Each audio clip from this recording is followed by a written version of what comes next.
Hello friends, once again I'm your honorary ma'am, and today we are going to learn the second part of your chapter number 2, the sound of music. In last chapter we have learned about Evelyn,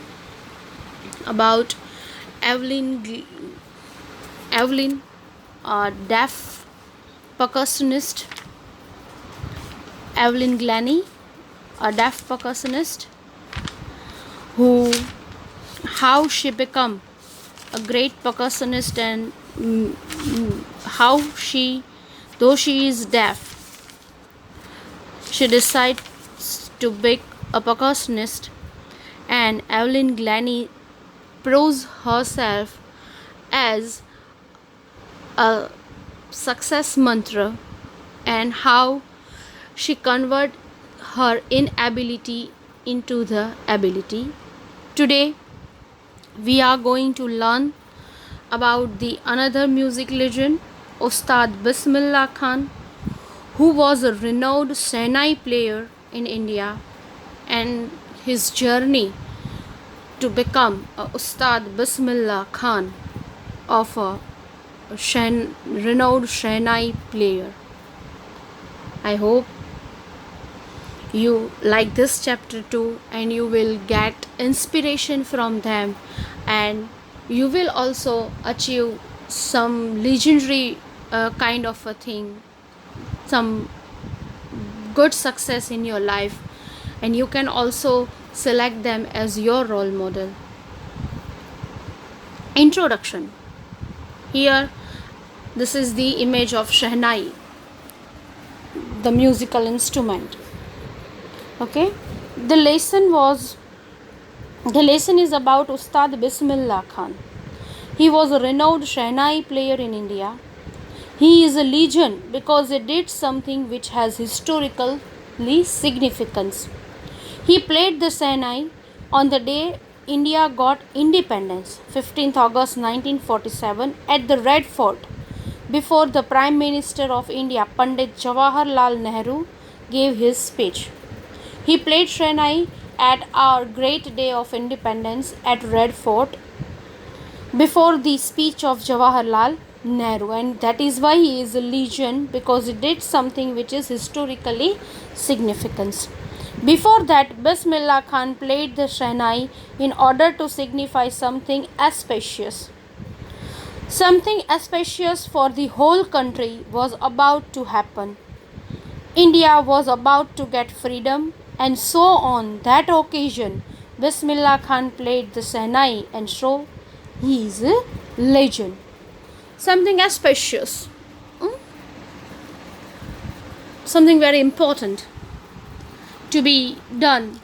India got his freedom, and that is why he played Shehnai, to show this achievement of India after so many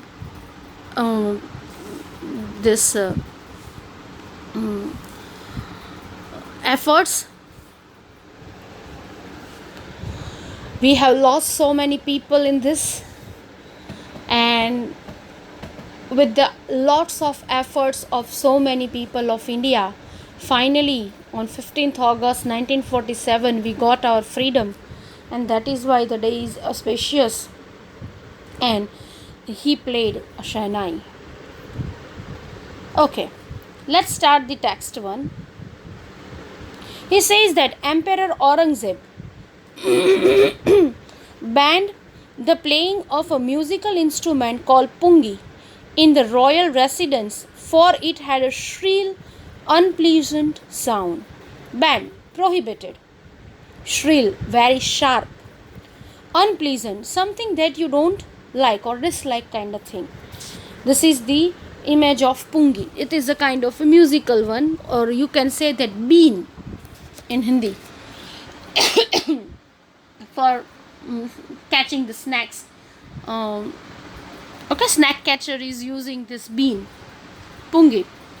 So he says that Emperor Aurangzeb banned this playing of pungi in royal residence, for it has a shrill, means a kind of a very sharp sound, and unpleasant sound. So he banned that. No one will play pungi in this kind of royal residence.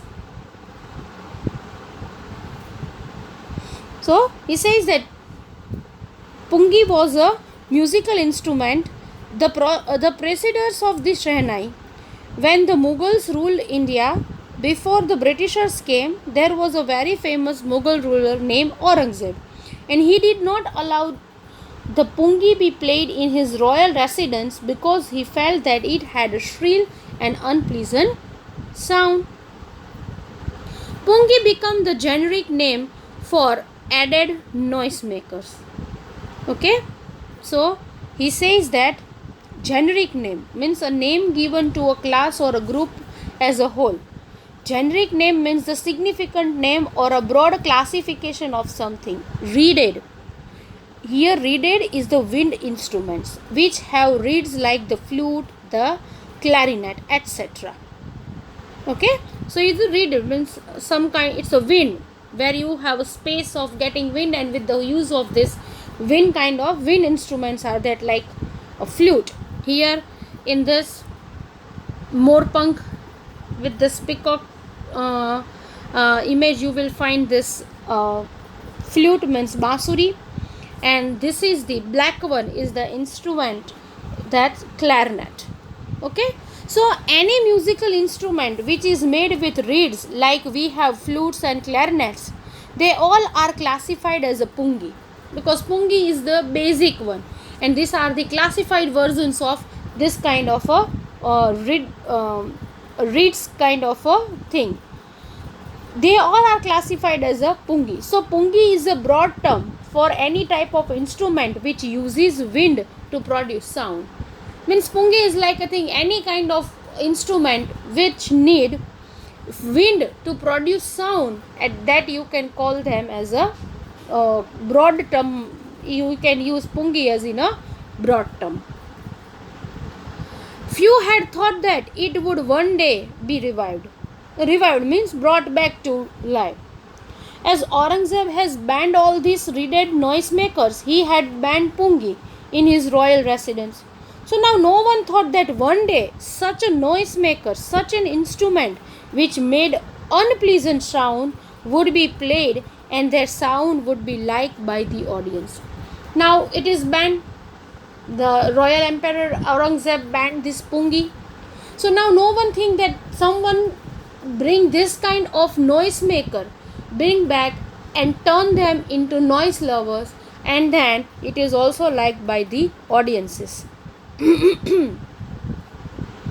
Barber of a family of a professional musician who had access to the royal palace decides to improve the tonal quality of the pungi.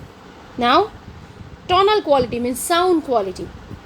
As the pungi had an unpleasant sound, there was a barber who belonged to a family of professional musicians.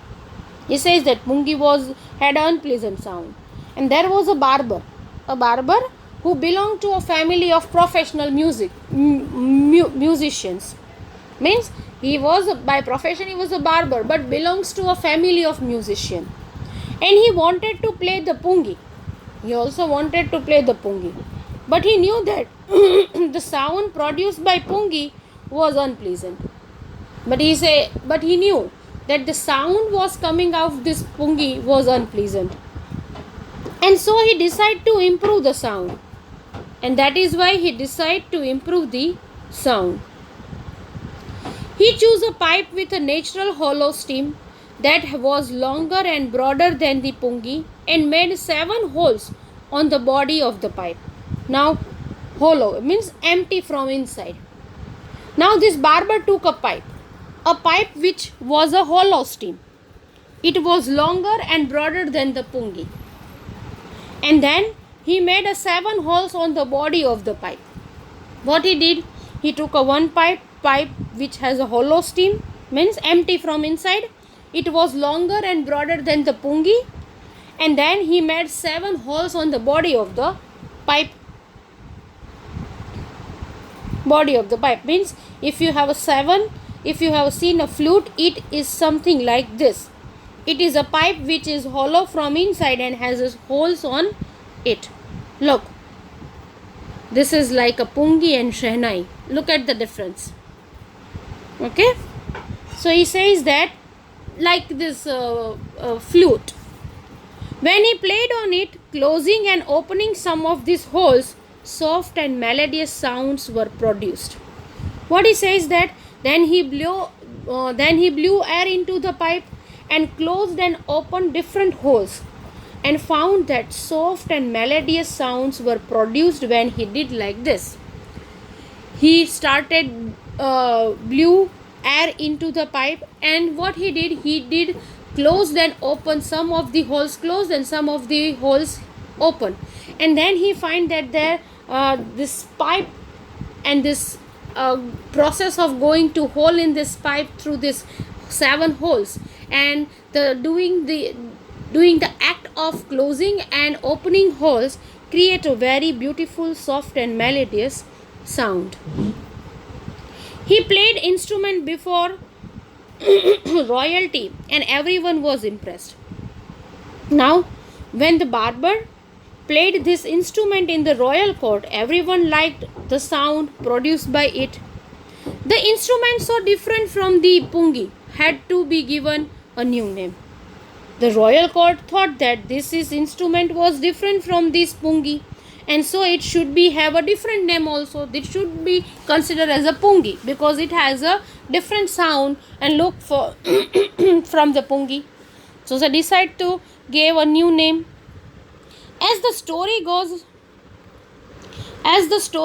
since it was first played in the Shah's chambers and was played by a nai, means barber, the instrument was named the Shehnai.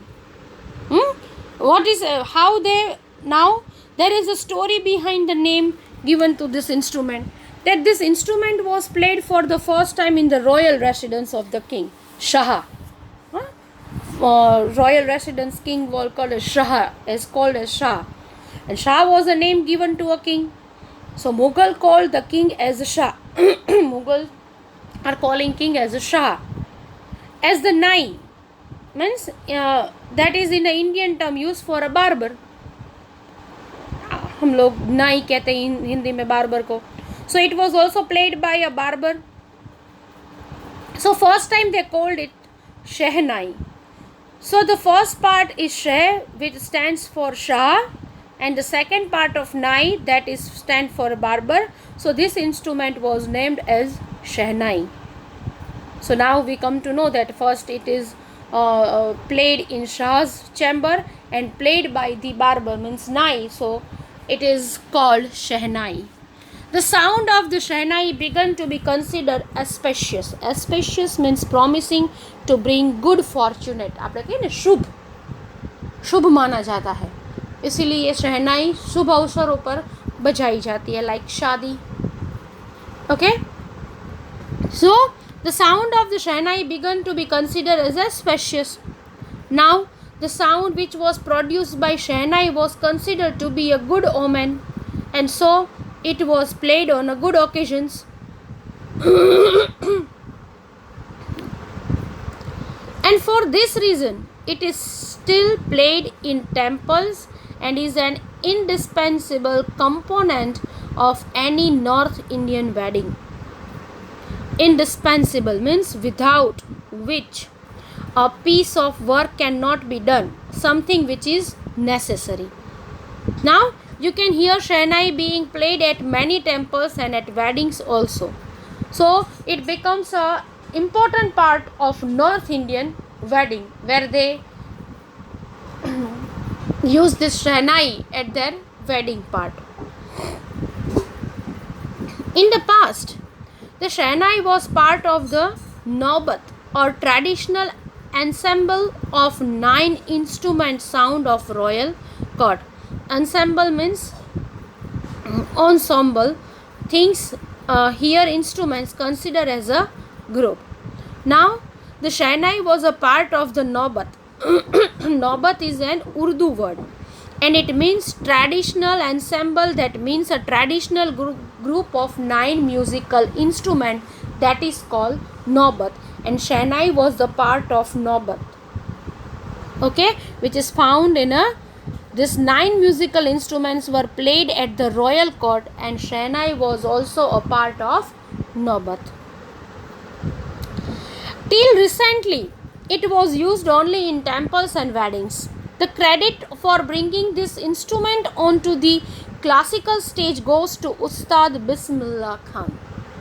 What? He says that now the Shehnai was played at the king's court, but now it is in temples and it is limited to the temples and weddings only. It was used on stage in performances, and the credit for that goes to Ustad Bismillah Khan, who was legendary Shehnai player, and people wanted to hear him play the Shehnai. He was so talented in playing the Shehnai, and the credit goes to Ustad Bismillah Khan for bringing this Shehnai to the stage performance also, and to bring it to the royal king's court. As a 5-year-old, Bismillah Khan played Gilli Danda near a pond in the ancient estate of Damraun in Bihar. Okay? Damraun in Bihar. When Bismillah Khan was 5 years old, he lived in an old state named Damraun in past day Bihar. Damraun in present day in Bihar estate. He used to play Gilli Danda. As we all know that Gilli Danda is our ancient play. An old sport quite similar to cricket. It's like a cricket, but it is our ancient or old sports of India. He was playing this. He would regularly go to the nearby Bihariji temple to sing a Bhojpuri Chaita.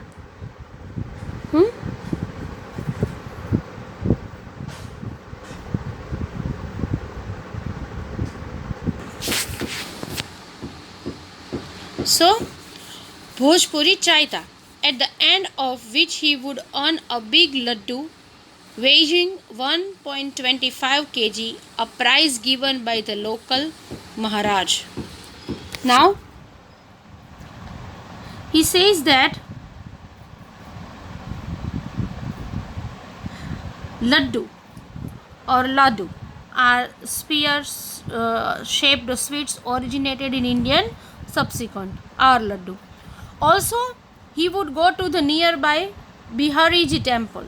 Although Bismillah Khan was a Muslim, he would go to the temple and he would sing the song Chaita in Bhojpuri language.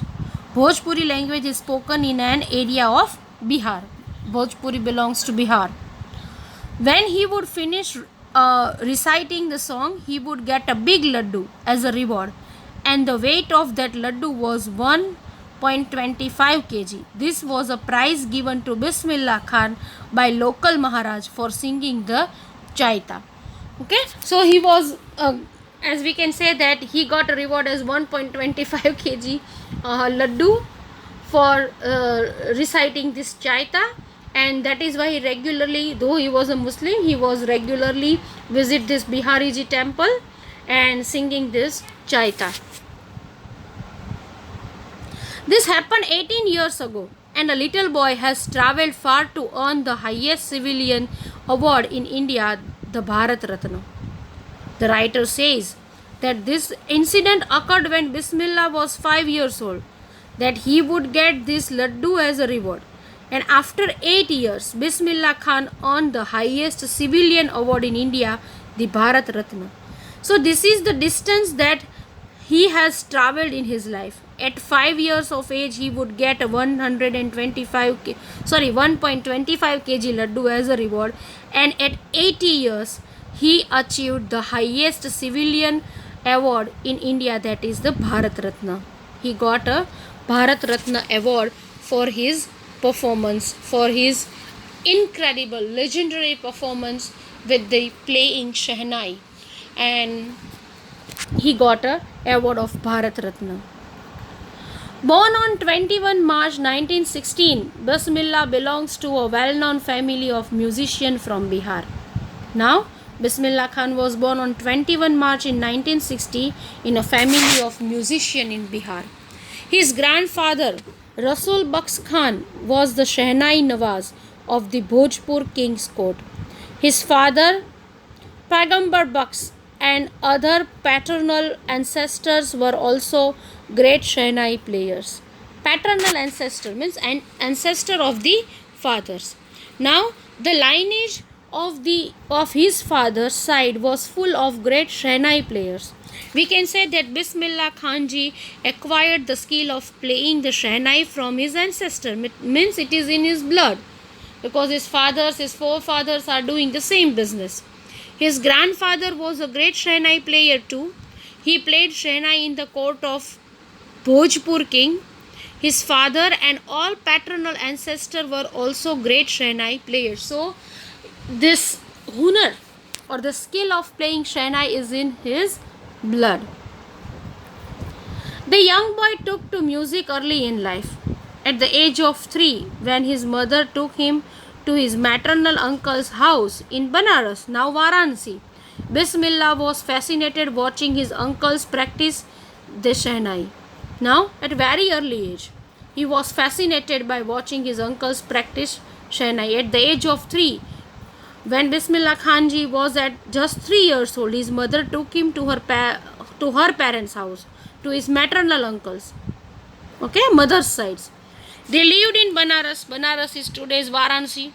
And when Bismillah Khan saw his maternal uncle play the Shehnai, he was attracted towards it, and he also wanted to learn playing it. Soon Bismillah started accompanying his uncle Ali Baksh to the Vishnu temple of Banaras, where Baksh was employed to play the Shehnai. Now Bismillah Khan started going with his uncle Ali Baksh to the Vishnu temple. In Bhojpuri is also visited. In this, his maternal uncle, he visited Vishnu temple in Banaras. Ali Baksh was on a duty to play the Shehnai at the Vishnu temple of Banaras. He was also employed over there to play Shehnai at Vishnu temple. Ali Baksh would play the Shehnai, and Bismillah would sit captivated for hours on end. Captivated means attracted on end for a very long time without stopping or continuously. When Bismillah Khan saw his uncle Ali Baksh play the Shehnai, he would get attracted towards him, and it is that he would sit there for hours listening to him play the Shehnai. Slowly, he started getting lessons in playing the instrument and would sit practicing throughout the day. Here, gradually, Bismillah Khan also started learning playing the Shehnai, and he would practice throughout the day. He never got tired. He was so captivated by the Shehnai. For years to come, the temple of Balaji and Mangalamaya and the banks of the Ganga become the young apprentice's favorite haunts, where he could practice in solitude. Now, apprentice means trainee, haunt means place you like come, where you like to visit many times a day. Solitude means being alone, single. For many years, Ustad Bismillah Khan remained in Banaras. He would visit the temple of Balaji, temple of Mangalamaya, and would remain on the bank of river Ganga, where he would practice playing the Shehnai all by himself. He get peace over it at the bank of Ganga river, and he practiced over there solitudely of playing Shehnai. The flowing waters of the Ganga inspired him to improvise and invent ragas that were earlier considered to be beyond the range of the Shehnai. He were come to know about the talent of Ustad Bismillah Khan. He was so inspired and motivated by the river Ganga. It provoked him to improve his performances, and he also invented many rags that were considered impossible to be produced by Shehnai. Ustad Bismillah Khan worked hard and invented different sounds with the Shehnai. So he got mastery over it. Some rag won't be able to play on the Shehnai, but he achieved that impossible thing. He brings so many rags in the Shehnai, and he really did work hard. At the age of 14, Bismillah accompanied his uncle to the Allahabad Music Conference. When Bismillah Khan was 14 years of age, he accompanied his maternal uncle Ali Bakhsh to the Allahabad Music Conference. At the end of his recital, Ustad Fiyaz Khan patted the young boy's back and said, "Work hard and you shall make it." Recital means performance. Ustad Fayaz Khan, he was also a renowned classical vocalist. He was impressed by his performance and said that if he would work hard like that, he would make a name in the field of music. With the opening of All the Indian Radio in Lucknow in 1938 came Bismillah's big break. He soon became an often heard Shehnai player on radio. He says that when the All India Radio started its radio station at Lucknow, Ustad Bismillah Khan started performing from there. Often his Shehnai performance would be on air and everyone likes to hear him. When India gained independence on 15th August 1947, Bismillah Khan became the first Indian to greet the nation with his Shehnai. Ustad Bismillah Khan was the first Indian to greet the entire nation through his Shehnai. He played the Shehnai from the Red Fort on this memorable occasion. He poured his heart out into Rag Kafi from the Red Fort to an audience which included Pandit Jawaharlal Nehru, who later gave his famous Trust with Destiny speech.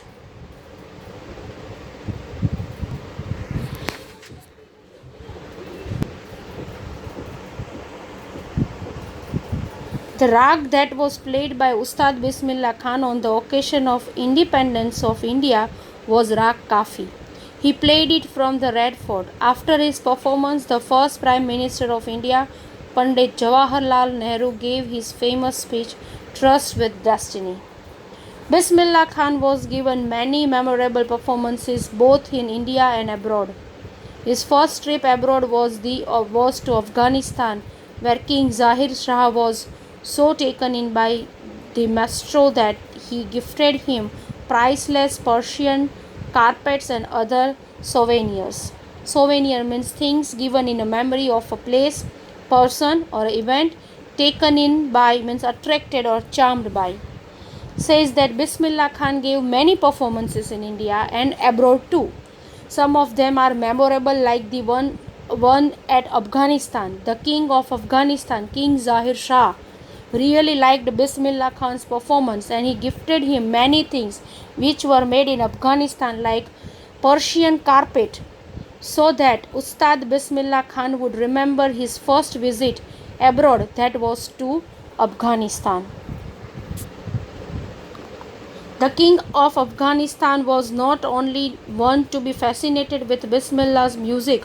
Film director Vijay Bhatt was so impressed after hearing Bismillah play at a festival that he named a film after the instrument called Gunj Uthi Shehnai. So there were many other people also who were attracted to his Shehnai's music. Like Gunj Uthi Shehnai was the name of a Hindi movie. It was made by Vijay Bhatt. He was a film director and he really liked the sound of the Shehnai played by Bismillah Khan, and that is why he named his movie as a Gunj Uthi Shehnai. The film was a hit, and one of Bismillah Khan's composition, Dil Ka Khilona Hai Toot Gaya, this turned out to be a national-wide chartbuster. You can hear on YouTube also this song. Today's generation perhaps not like, but still if you hear once, then you will find the ability of Ustad Bismillah Khan's this Shehnai, this legendary music of there. There was a song in a movie Gunj Uthi Shehnai named Dil Ka Khilona Hai Toot Gaya. It was composed by Ustad Bismillah Khan and became a chartbuster. It broke all the records. Despite this huge success in the Kalyot world, Bismillah Khan's venture in film music were limited to two: Vijay Bhatt's Gunjuti Shainai and Vikram Srinivasan's Kannada venture Sandhi Appanna. Okay, venture means project that often involves risk, sometimes which has a lot of risk. Although this song was a chartbuster, Bismillah Khan got a lot of success in this film, but he composed music for only two films: Gunjuti Shehnai, made by Vijay Bhatt, and Kannada movie made by Vikram Srinivasan called Sandhi Apna. I just come to terms with the artificiality and glamour of the film world, he says with emphasis. I just can't come. Emphasis means put a stress on something. And Ustad Bismillah Khan would say that he did not like this artificial world of films and the glamour that was there in the film world. And that was why he did not compose music for many movies. Though he got a chance, but he denied for that because he won't be able to handle that glamour and artificiality of this Bollywood world. Awards and recognition came thick and fast. Thick and fast means he got a lot of awards and was recognized by at many places. Bismillah Khan got a lot of recognition and was honored with so many awards. Bismillah Khan became the first Indian to be invited to perform at the prestigious Lincoln Center Hall in the United States of America. He also took part in the World Exposition in Montreal, in the Cannes Art Festival, and in the Oscar Trade Fair. Bismillah Khan ji performed all over the world. He performed in United States of America at the Lincoln Central Hall. He performed in Montreal, Australia in the World Exposition. He performed at the Cannes Art Festival, and he also performed in Japan at the Oscar Trade Fair. So well known did he become internationally that an auditorium in Tehran was named after him, Tahar Mosiki Ustad Bismillah Khan. Tehran is located in Iran, and Bismillah Khan was so famous all over the world that in Tehran an auditorium has been named after him, Tahar Mosiki Ustad Bismillah Khan. National awards like the Padma Shri, the Padma Bhushan, the Padma Vibhushan were conferred on him. Conferred means given, usually an award or a degree. Ustad Bismillah Khan has been awarded with these national awards like Padma Shri, Padma Bhushan, Padma Vibhushan. In 2001, Ustad Bismillah Khan was awarded the Bharat Ratna. With the coveted award resting on his chest and his eyes glinting with rare happiness, he said, "All I would like to say is teach your children music. This is Hindustan's richest tradition.